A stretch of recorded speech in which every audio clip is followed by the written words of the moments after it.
Freedom, at last, he had thought as he trampled the woods.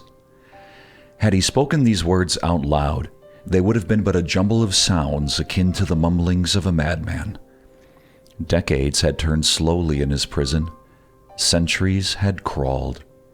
And in his time of chains, the only words had been screams of torture, rejoined by mad laughter. In his mind, his thoughts were structured and wise, but the words had devolved. A cheery hello might seem a simple thing, but even a babe is not born with this skill. Such is the same for one lost to several lifetimes in dark solitude. The most basic words are forgotten, their exact utterance a false echo of a long-ago sound. His words were wrong, but his thoughts were clear. He was free, at last. He had trampled and squeezed so many in his escape, and for that he was pleased. These once proud jailers, torturous and cruel, had found out how frail their bones truly were, and how powerful he had become. He had torn off heads and ripped apart limbs, delighting in the horror of mangled torsos strewn about. They had made him a monster, so then a monster he would be.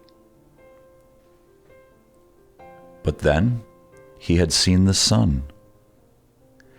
He had always known he would escape his chains. It had happened before. But he had never before found the doorway to the outside.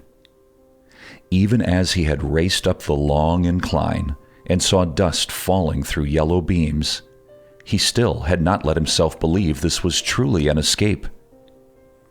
But as he thrust those great gates open wide and stood in the warm heat of the closest star, he knew that he was finally free. But then he had seen the man.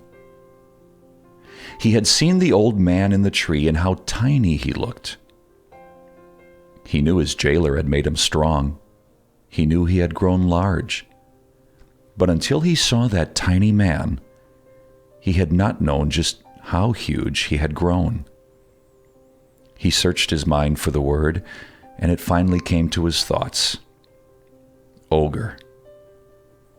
They had made him a monster. There would be nowhere in this entire world for a creature like him to hide away. Nowhere he could live in peace.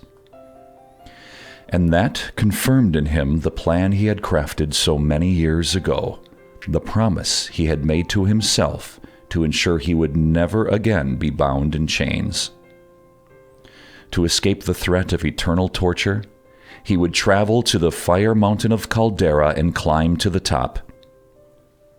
There he would look back upon a world he had once loved but had hated him, and he would fall back into the fires and let the flames consume him. Let the world mourn this beast they had created. But much like his words, he had also forgotten his way. And after many days of searching for the mountains of Caldera, the ogre was lost, and the ogre was hungry.